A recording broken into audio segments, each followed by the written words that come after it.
रोज़ एक नई कहानी सुनने के लिए हमारे चैनल को सब्सक्राइब कर लें ताकि आपको हमारी तमाम नई आने वाली वीडियोस का नोटिफिकेशन बर वक्त मिलता रहे। मैं कम उम्र लेकिन बहुत हसीन लड़की थी। चौथी उम्र में ही मुझे जवानी की आग ने बावला कर दिया था। इसलिए हसीन और नौजवान लड़के मुझे बहुत अच्छे लगते थे। मुझे शुरू से ही जवान लड़कों से मसाज करवाना बहुत पसंद था, इसलिए मैंने एक जवान लड़के को मुलाजिम रख लिया। मैं जब भी थकी होती वह मुझे ऊपर से नीचे तक ऐसा मसाज करता कि मेरी जान में जान आ जाती। एक रात मेरा शौहर घर पर नहीं था तो मैंने मुलाजिम को अंदर बुला लिया, लेकिन उस वक्त मेरे होश उड़ गए जब उस लड़के ने मेरे हाथ में ऐसी चीज़ पकड़ा दी जिसे देखते ही मेरे रोंगटे खड़े हो गए। मैं तो मारे शर्म के पानी पानी हो गई, क्योंकि उस चीज़ का अगला हिस्सा। मैं एक हसीन और बेबाक लड़की थी। नौकरों से मालिश और मसाज करवाना मुझे बहुत पसंद था। मुझे लड़कों में बहुत दिलचस्पी रहती थी, मगर इस नए नौकर के हाथ में तो जैसे जादू था। ये नौकर एक पार्लर में काम करता था। मैं अक्सर उस पार्लर में जाती थी क्योंकि यह मेरी दोस्त का पार्लर था। मैं जब भी किसी पार्टी में जाने लगती तो उस पार्लर का चक्कर लगाती। यूँ पार्लर वाली बानो धीरे धीरे मेरी दोस्त बनने लगी। उसने एक दिन मुझसे कहा, क्या बात है बिनिश, आज तुम बहुत थकी थकी लग रही हो। ये सुनकर मैंने कुर्सी पर सर रख दिया और अपनी आंखें बंद कर ली। बानो मेरा मेकअप कर रही थी। हाँ, आजकल मैं पार्टियों में बहुत जा रही हूँ, इसलिए थकान हो जाती है। ये ऊंची ऊंची जूतियाँ पहनकर मेरे जिस्म में दर्द ही हो जाता है। ये सुनकर वे कहने लगी, ये मैं क्या सुन रही हूँ बिनिश, क्या तुम पार्टी से आने के बाद अपना मसाज नहीं करवाती? यार, आजकल तो हर अमीर औरत ने अपने घर में एक मसाज करने वाला मुलाजिम रखा हुआ है। ये बात सुनकर मैं हैरान रह गई।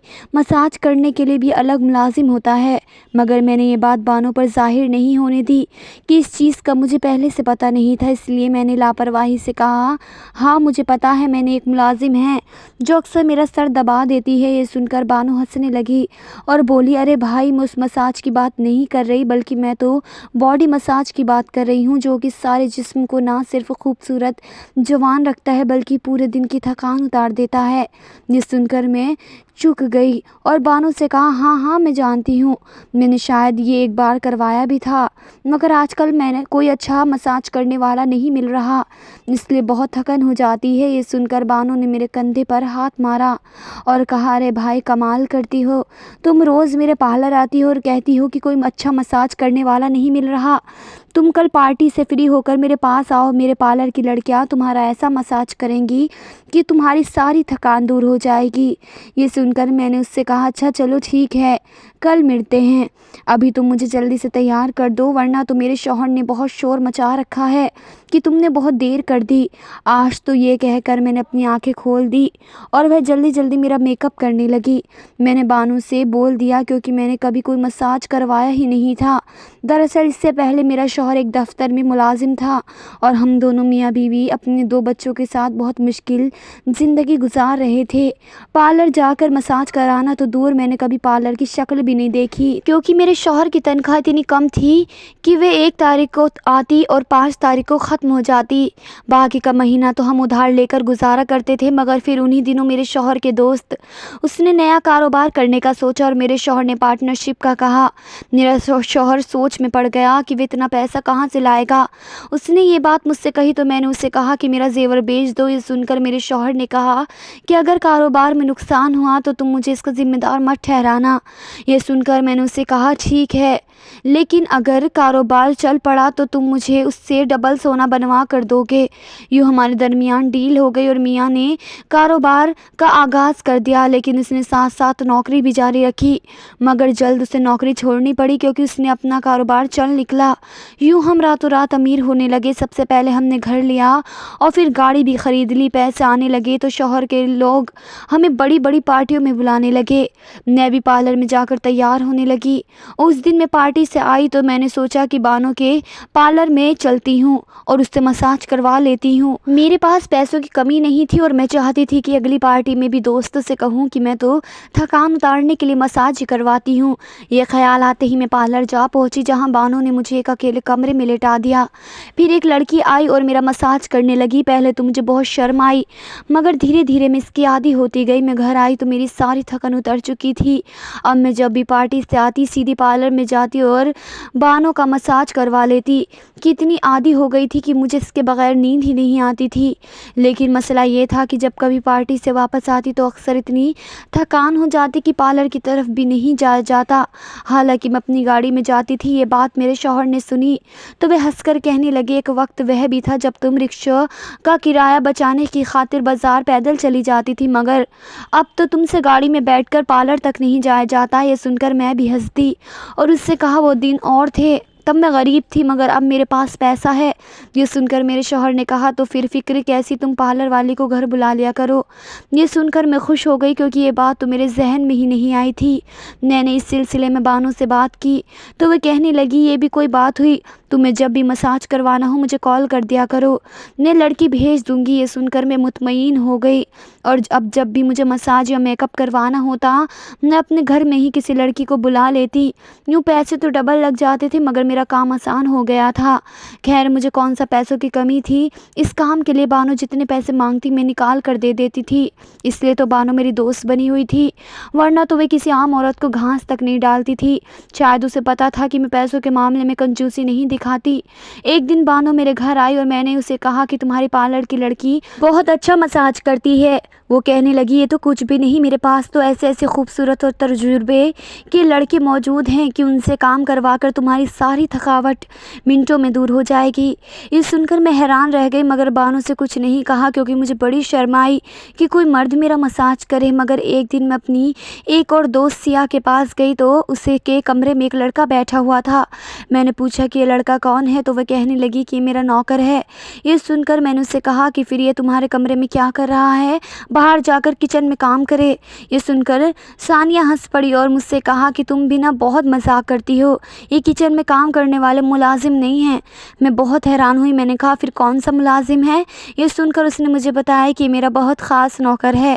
ये कहकर उसने अपने नौकर को इशारा किया तो वह एक क्रीम लेकर उसके पास आ गया और मैं समझ गई कि ये नौकर कौन सा काम करता है। मैं घर आई तो मैंने अपनी एक दोस्त उसको ये बात कॉल पर बताई तो वह हंसने लगी और बोली, अभी तुम नई नई अमीर हुई हो ना, इसलिए तुम्हें इस काम का नहीं पता, वरना तो अमीर औरतें आजकल यही काम करवा रही हैं।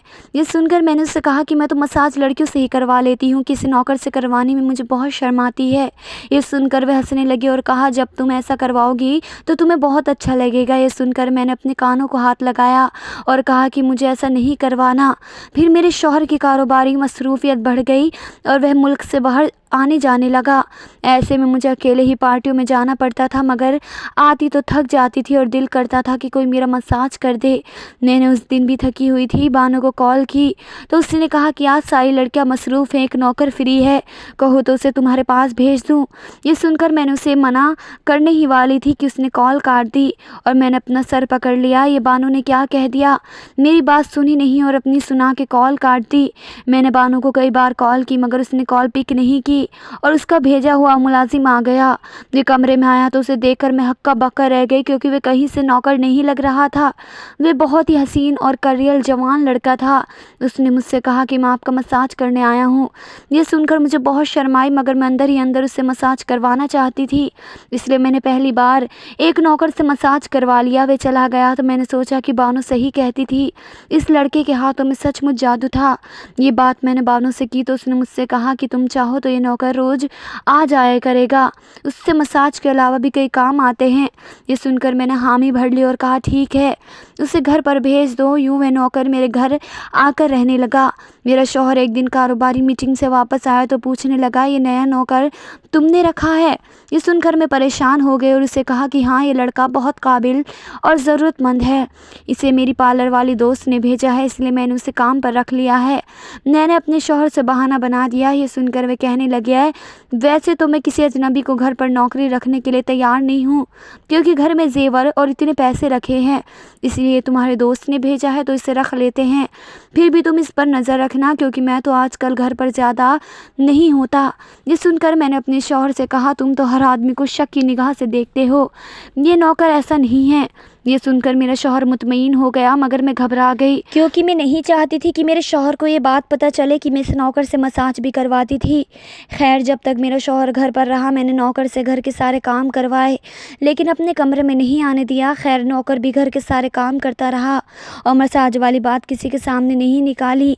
मैं भी चाहती थी कि ये बात किसी को पता ना चले। इस दौरान जब मेरा शौहर बाहर जाता था मैं उस नौकर को कमरे में बुला लेती थी, मगर एक दिन शौहर अचानक ही घर आ गया और मैं कमरे में थी। ये सुनकर मैं बहुत घबरा गई और सोचा कि शौहर के आने से पहले नौकर को भगा दूं, मगर ये नौकर भी बड़ा समझदार था।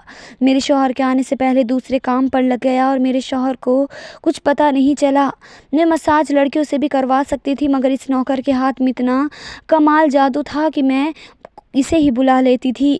मगर इस बार मेरा शौहर बहुत दिनों के लिए घर आया हुआ था और हमने बहुत सारी पार्टियों में भी जाना था। मेरे शौहर का कारोबार बढ़ रहा था और अब वह अपने कारोबार को मुल्क से बाहर ले जाना चाहता था, इसलिए वे अक्सर मुल्क से बाहर जाने लगा था। मगर जब घर वापस आता तो हम सिर्फ मौज मस्ती करते, नई नई पार्टियों में जाते। दरअसल पार्टियों में कई बड़े अफसर होते थे जिनके साथ मेरे शौहर के कई काम होते थे, इसलिए मेरा शौहर उनसे पार्टी में ही मिल लेता था और अपने काम की बात कर लेता। इस बहाने मैं भी उनकी बीवियों से बात कर लेती। कोई अपने कपड़ों की तारीफ़ करती तो किसी को इस बात पर गर्व होता कि उसके पास सबसे महंगा जेवर है। यूँ सभी मिलने वाली औरतें अपनी अपनी तारीफ़ करती रहती। फिर एक दिन पार्टी में मेरी एक दोस्त ने मेरी खूबसूरती की तारीफ़ कर दी और कहा कि तुम हकीकत में इतनी खूबसूरत हो या किसी से मसाज करवाती हो। ये सुनकर मैं शर्मा गई और मैंने कुछ नहीं कहा, मगर घर आकर मैंने अपने शौहर से पूछा क्या वाकई मैं बहुत खूबसूरत हो गई हूँ। ये सुनकर वे कहने लगे तुमने ये बात आज मुझसे क्यों पूछ रही हो। ये सुनकर मैंने उनसे बताया कि आज पार्टी में एक औरत ने मेरी खूबसूरती की तारीफ़ कर दी और तब से सोच रही हूँ कि क्या मैं वाकई इतनी खूबसूरत लगने लगी हूँ।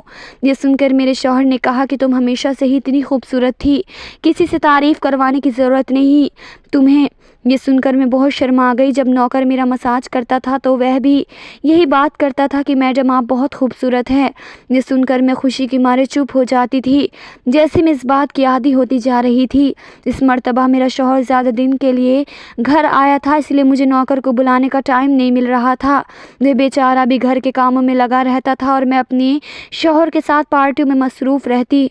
मुझे वक्त नहीं मिल रहा था, इसलिए मैं पार्टी में जाती थी तो मेरे पूरे जिस्म में दर्द हो रहा था। मैं किसी तरह दर्द को बर्दाश्त किए हुए थी। कई दिन हो गए थे मैं पार्लर भी नहीं जा पाई थी, क्योंकि रोज़ पार्टी में जाना पड़ता था और मेरा शौहर चाहता था कि मैं उसके साथ हर पार्टी में जाऊं। मैं भी उसके साथ जाना चाहती थी, मगर मुझे बहुत थकान हो जाती थी। फिर कई दिन हो गए, एक दिन मेरे शौहर को कॉल आई और उसके दोस्त ने कहा कि एक ज़रूरी काम है, यहाँ मेरे पास आ जाओ। ये सुनकर मेरा शौहर मुल्क से बाहर चला गया और मैं आज़ाद हो गई और मैंने फ़ौरन थकान उतारने के लिए नौकर को कमरे में बुला लिया। ये मेरा मसाज करने लगा और मेरी आंखें नींद से बंद होने लगी। तभी नौकर ने मुझसे ऐसी बात कह दी जिसे सुनकर मेरे होश उड़ गए। उसने मुझसे कहा बेगम तुम्हारे पास जितना पैसा और जेवर है मेरे हवाले कर दो, वरना मैं तुम्हें गोली मार दूंगा। ये सुनकर मैं घबरा गई और सोचने लगी कि आज इस नौकर को क्या हो गया है, ये क्यों ऐसी बात कर रहा है। तभी मैंने उसे डांट कर कहा ये तुम कैसी बात कर रहे हो, तुम मेरे नौकर हो और मैं तुम्हारी मालकिन हूँ, तुम जानते नहीं कि तुम ये कैसी बात कर रहे हो। ये सुनकर उसने अपनी जेब से पिस्टल निकाल लिया और कहा कि अपनी अलमारी की चाबी मुझे दो, वरना मैं तुम्हारी इस खूबसूरत जिस्म में गोली मार दूंगा। मैं रोने लगी और बोली कि तुम्हें जो कुछ भी चाहिए वे ले लो, मगर मुझे गोली मत मारना। ये सुनकर नौकर ने मुझसे अलमारी की चाबी ले ली और उसे खोल लिया और मेरा सारा पैसा और जेवर उठा कर भाग गया। उसके जाते ही मैं बहुत ज़्यादा रोने लगी, क्योंकि मेरे शौहर ने मुझे मना किया था, मगर मैंने उसकी बात नहीं मानी। इन नौकरों पर एतबार नहीं करना चाहिए। तभी मुझे बानो याद आई और मैंने सोचा ये नौकर उसी ने मेरे पास भेजा था। ये याद आते ही मैंने उसे कॉल की और ये सारा वाक़या उसे बता दिया, जिसे वह सुनकर कहने लगी ओहो ये तो बहुत बुरा हुआ तुम्हारे साथ। ये सुनकर मैं रोने लगी और कहा कि तुम्हारा वह नौकर मेरा जेवर पैसा सब अपने साथ ले गया है। ये सुनकर वह कहने लगी उससे मेरा नौकर मत कहो, मैंने तो उसे 2 दिन पहले ही नौकरी से निकाल दिया था। ये सुनकर मैं हक्का बक्का रह गई, तो तुमने ये बात मुझे पहले क्यों नहीं बताई। मैंने बानो से ये बात कही तो वह कहने लगी देखो बिनिशा ये बात मैं तुम्हें बताने वाली थी, मगर मैं कुछ मसरूफ़ थी इसलिए भूल गई। ये सुनकर मैंने उस पर गुस्सा किया तो वह कहने लगी अच्छा मुझे माफ़ कर दो, अब तुम इस नौकर के ख़िलाफ़ थाने जाकर रिपोर्ट लिखवा दो, मगर मेरा नाम मत लेना कि इस नौकर को मैंने तुम्हारे पास भेजा था, क्योंकि मैं तो तुम्हारी दोस्त हूँ ना। यह सुनकर मैंने गुस्से से कॉल काट दी और सोचने लगी कि अब क्या करूँ, मेरा इतना बड़ा नुकसान करके वो बानो भोली बाली बन रही है। अब मैं ये बात अपने शौहर को कैसे बताऊँगी कि वो नौकर जिसे मैंने अपने लिए घर में रखा था वो चोरी करके भाग गया है। मैं जानती थी कि मेरा शौहर मुझ पर गुस्सा करेगा, मगर मैंने सोचा कि वो मेरा शौहर है है। मुझे ये बात उससे छुपानी नहीं चाहिए। मैं उसे ये बात बता देती हूँ। ये फ़ैसला करते ही मैंने मोबाइल उठाया और यह बात मैंने मैसेज में लिख दी। मुझे ये बात कॉल पे करने की हिम्मत नहीं थी, लेकिन मेरे शौहर ने मैसेज पढ़ते ही मुझे कॉल की और कहा कि ये नौकर वही था ना जिसे तुम्हारी पार्लर वाली दोस्त ने तुम्हारे घर भेजा था। मैंने ये बात अपने शौहर से छुपा ली थी, क्योंकि मैं नहीं चाहती थी कि ये बात उसे पता चले कि मैं उस नौकर से अपनी मसाज के लिए बुलाया। मैंने ये बात अपने शौहर से छुपा ली थी, क्योंकि मैं नहीं चाहती थी कि ये बात उसे पता चले कि मैंने उस नौकर को अपने मसाज के लिए बुलाया था। अगर ये बात मेरे शौहर को पता चली तो वह और ज़्यादा गुस्सा करेगा, मगर ये बात तो उसे अभी तक याद थी, इसलिए मैंने उसे सच सच बता दिया। मैंने सोचा कि अब झूठ बोलने का फ़ायदा नहीं बल्कि उल्टा नुकसान ही है। मेरे शौहर ने कहा कि मैंने तुम्हें पहले भी मना किया था कि हम पैसे वाले लोग हैं, इसलिए तुम किसी अजनबी पर भरोसा मत करना। खैर, अभी तुम मुझे इस पार्लर वाले का नंबर सेंड करो ताकि मैं उससे बात कर सकूँ। ये सुनकर मैंने अपने शौहर को बताया कि मैं पहले ही उससे बात कर चुकी हूँ और उसने कहा है कि मैंने उसको नौकरी से निकाल दिया था, मगर वह मुझे ये बात बताना भूल गई थी। ये सुनकर मेरे शौहर ने कहा कि मैं उससे खुद बात करूँगा। ये सुनकर मैंने उस पार्लर वाले का नंबर दे दिया और दुआ करने लगी कि वे मेरे शौहर को ये बात ना बता दे कि वह नौकर मेरा मसाज करने आता था। मगर कुछ देर बाद मेरे शौहर ने कॉल की तो कहने लगे तुम्हारे दोस्त का नंबर तो बंद है। मुझे लगता है कि वह उस नौकर के साथ मिली हुई थी, लेकिन खैर ये तो मैं पता करके ही रहूँगा कि वे नौकर कहाँ हैं और उसने किसके कहने पर चोरी की थी। यह कहकर उसने कॉल काट दी और मैं रोने लगी कि कैसे बैठे बिठाए मुसीबत में पड़ गई। काश मैं उस नौकर को मसाज के लिए घर ना बुलाती तो आज ये ना होता, मगर जो किस्मत में होता है वह होकर रहता है।